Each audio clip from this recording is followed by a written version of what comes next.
Ain't she purty? So today's the day, aeration day. No, not lawn aeration, pond aeration. What kind of channel do you guys think this is? Today we're gonna drop in that new aerator from the pond guy, the Airmax PS20. I believe it's half horsepower with 2 aeration heads. It's gonna make a world of difference. And yes, if you've been here for a while, you do know we already have an aeration system out here in the middle. I'll link it below, but a while back I made a video about why I'm getting rid of that aerator and moving to this new setup. And so over here on the golf cart, we have all the goodies. I think I need to get myself a UTV at some point. All the hoses are here, cabinet and aerator itself. Here are the diffuser heads, which easily screw together. More hoses, breakfast remnants, power pack, coffee, essentials, you know. So when it comes to installing these aerators, there's really 2 scenarios, or one question you got to ask yourself or answer. Do I have power right next to the pond? If the answer is yes, this is like a 25-minute job. You plug the aerator right into the power you have at the pond, throw the air hose in the water along with the diffuser heads, turn it on, and you're good. Side note, if it's an old pond's never had air, you need to turn it on 30 minutes a day, then an hour a day, 2 hours, 4 hours, 8 hours, and so on. You don't want to just turn the water all at once. But if you have power next to the pond, you are golden, easy. If you don't have power next to the pond, it's a little more tricky. And so in that case, actually, that's the case. You need to make a decision. Would you rather run electric to the edge of your pond, or would you rather run airline to your pond? So obviously it's easy to understand what I mean when I say run electric to your pond. Run it so you have an outlet right by your pond. But running air to your pond might be a little confusing. So for example, if I wanted to go the route of running air to my pond, I could put the aerator and housing cabinet all the way up there at my barn, in my barn, wherever I have power. And I could bury airline in the ground all the way out here. And once you get the airline out to where you want it to go, you would then have it enter a box like this. There's an inlet hole and multiple outlet holes. The air would flow into a manifold like this, and you can then adjust the air lines as needed. And then from here, lines would run into the pond. So to be extremely clear, it would be like a single 1-inch air line buried from the barn out here into that box, and then you'd have multiple lines from there, the rubber hoses going into the pond to provide air. So burying the airline is certainly the easier and cheaper option than to run electric to where you need it to go. Airline does not have to be buried near as deep as electric. You don't have to have an electrician. Plastic hose is cheaper than electric wire. But guess which route I went? Yeah, electric. More difficult, more expensive. But the setup out here is gonna be pretty cool in the long run. So I have a little video footage of this process, which I will throw in here. See, if I'd have just trenched in my airline, instead of trying to get all fancy and run electric 500 feet, I've been going through this headache. My use case is a little unique. I want power out there really for other reasons. This is just kind of a ancillary benefit, but alas, here we are. Let's hope this works. I don't want to get the trash pump out. Another rip, tater chip. What a mess.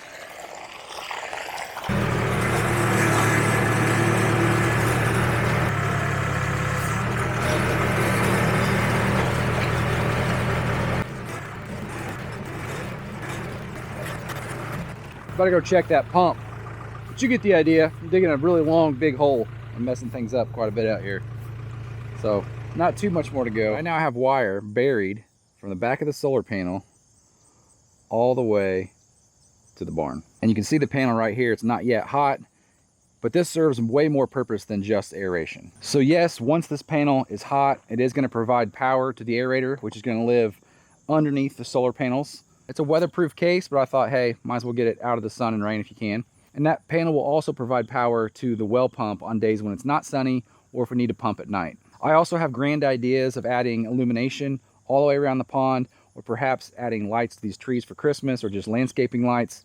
Another great reason to have power out here. And perhaps the biggest reason to have power out here is for the water feature I want to build. If you recall, my grand plan is to mound up a bunch of dirt right here, create a waterfall or stream, and the well pump, when it's running, will have water trickling down. But I also want to throw a big pump in the pond to pull water out so we have a large volume of water flowing. That's probably more detailed than you wanted about my setup specifically, but I thought it's important to explain why I'm doing what I'm doing.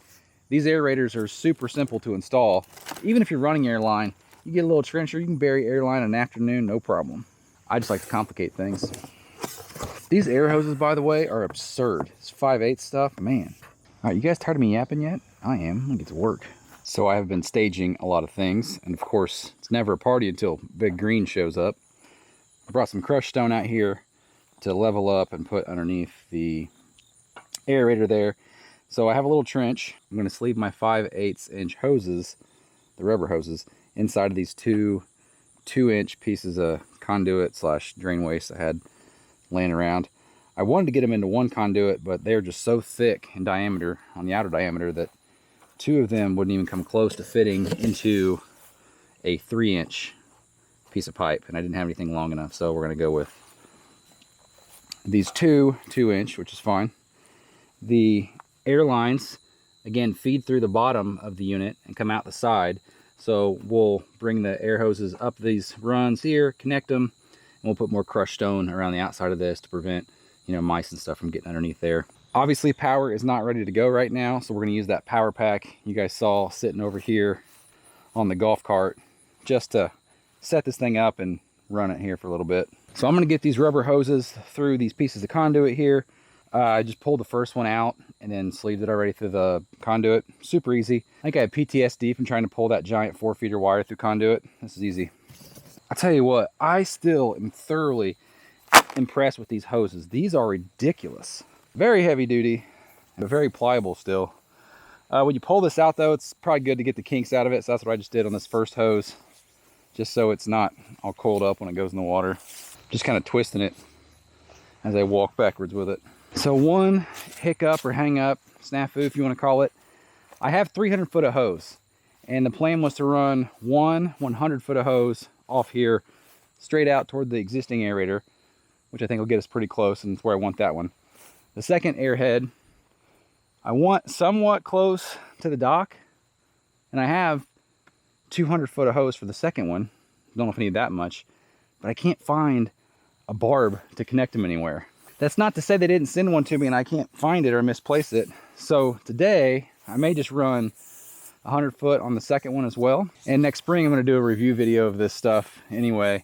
So maybe at that point I pull the far one out and splice in more hose. It's also a possibility I've got some stuff in the archives up there that I could probably use, but we'll see. And given the wall thickness of this hose, I don't know if using these conduits as a sleeve is even necessary. But I mean, belt and suspenders, it's not going to hurt. The only thing that'll actually come through here is probably the lawnmower.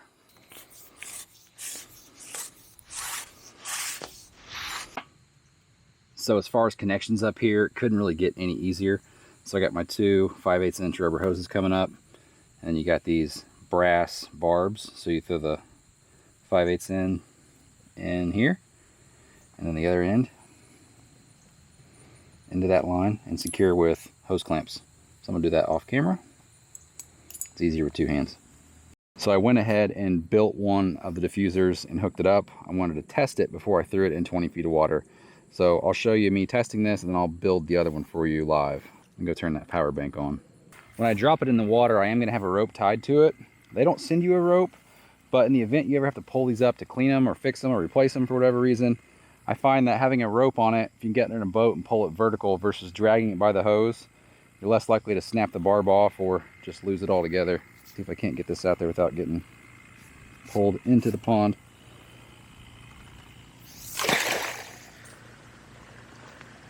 Nice. Now that's what you call fine bubble diffusion. When you get that 20 feet down, it's going to look really nice. I'd imagine that one out there is pretty dirty and not quite as fine as this one is. I don't actually believe I saw instructions on how to assemble these, so I'll walk you through it. Pretty straightforward once you know the process.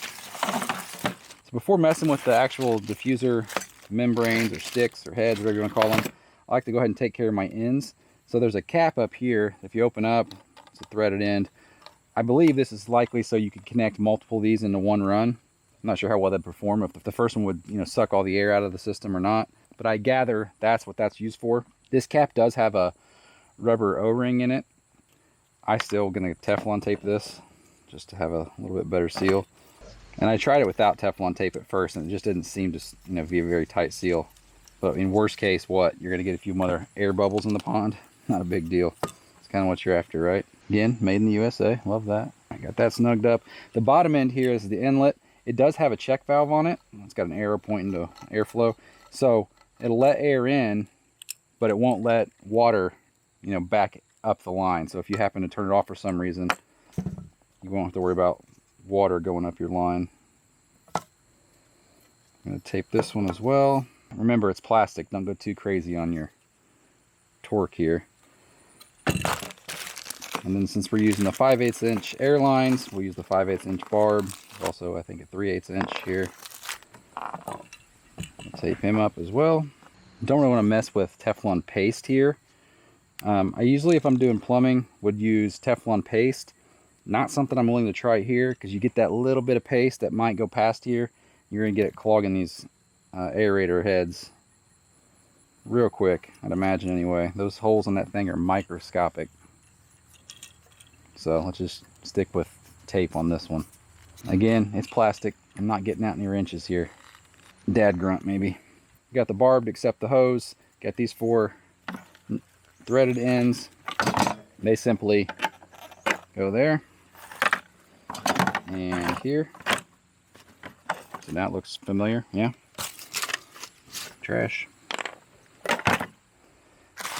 And these guys are just threaded. Crank them down and you're done. I said microscopic. Can you see them? Yeah, you can kind of see the perforations. Man, they're tiny.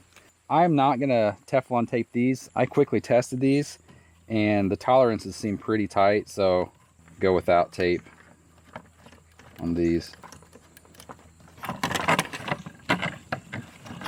Again, it's plastic. No need to hulk out on this. Alright, tight enough. Now we just gotta hook it to the other end of the hose. Also, since I have them, I am going to put 2 hose clips on here. Just don't want this to slip off this barb. Not that I think it will. It's a pretty snug fit, but you never know. Alright, I need 2 hands. Another reason I'm definitely going to put these ropes on here is the way these skids on the bottom here are shaped. I could see them easily getting silted over and creating a ton of suction on the clay bottom here. So definitely don't want to be pulling that hose when you need to take these out to clean or whatever and go to pull against this rope. Well, that was fun. Sorry guys, you fell in the pond. I had to turn the well pump on, get some clean water to clean the camera off. Hopefully my microphone is not cooked. Alright, let's start this baby up again. They are both in the water, so let's go check them out. Sweet. Just need to get the boat, a little bit more rope, and drop them in. Alright, boat is all loaded, ready to go. I'm going to do one at a time. We're going to go toward that aerator there. This could go really well, or it could be a complete fiasco. I'll bring you guys along, at least for the first one. Hopefully this doesn't turn into a knotted, jumbled mess, and hopefully this old boat's got enough power to pull this heavy weighted line out there. That's one thing I need to investigate. It's a new boat solution here. Oh look, I've already got a knot. Good for me. If you put it in reverse, it helps. Come on, give her all she's got, Captain. Uh-oh. Hold on, my motor's falling off the transom back here. I ran it from years till the transom got rotten. It's definitely seen better days. Now the wind's taking me. You guys enjoying just watching me stare off into the abyss? I really need a second person on shore to maybe help me break it free. Seems to be stuck. There we go. I'm gonna have to just manually pull it a little bit. Well, it seems to be working all right. Riveting, I'm sure. All right, let's lay it in the water right here. See what happens.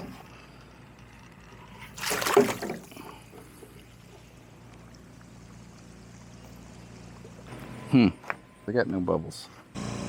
So I don't know why I sounded or acted so surprised when the bubbles turned off, because both airheads are open. That one's in about 4 inches of water. That one's in about 19 feet of water. So let's close this one. See our bubbles pop up. This one? Yeah, so that one's dead. Should see it pop up out here now. There she is. Dang, look at that boil. That is serious. So that is a 1/2 horsepower pump. That over there is a 1/2 horsepower pump. We'll go out in the boat and check it out, but from here, that thing is rocking. All right, let's get the second one pulled out there now as well. I'll leave you on shore for this one. Unfortunately, I didn't find another barb. I looked in all the boxes I had for the kit, and everything I had up at the house. I couldn't find another barb to connect these two lines. So unfortunately, I'm only gonna be able to place this one also 100 feet. And then next spring I'll pull it out of the water and add to it. Need an airboat. We should see the other aerator kick on when this one gets down in the water too. I put a Johnson 100 on this thing. A second set of hands would be really nice right now.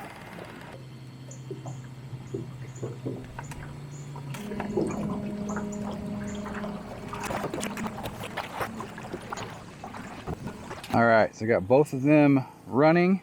Obviously I want to use the extra 100 foot of hose and probably take that like 75 feet that way, maybe 25 feet further out. Once I get a couple more barbs, I'll do that. But I really just want to get this in the water, get this thing turning, and make sure I have mostly this set up in order. Let's take a ride in the boat and check it out. I love this pond. All right, so if we go over here and look at these two boils, I think you'll instantly be able to see that how fine these bubbles are as compared to the other aerator that's in the pond right now. Those are rolling off just like you'd see in a fish tank. Those are very fine. Probably need to get a line that sinks better too. Fishing poles will get that until it sinks. Here's the first one we put in. Again, very fine.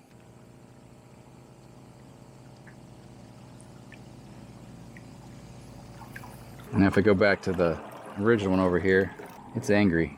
So you can see here, there are some fine bubbles, but generally it's just turning the water kind of violently. And so yeah, it's doing some good. We're moving the water around, but it's not adding as much oxygen to the water. Those tiny bubbles are what get it done for the fish as far as oxygen levels. Whoa, about lost the motor. All right, so we're not done, because like I said, those need to be extended out, but the hard part's done. Got a little cover on my trench here and covered around the base of this a little bit.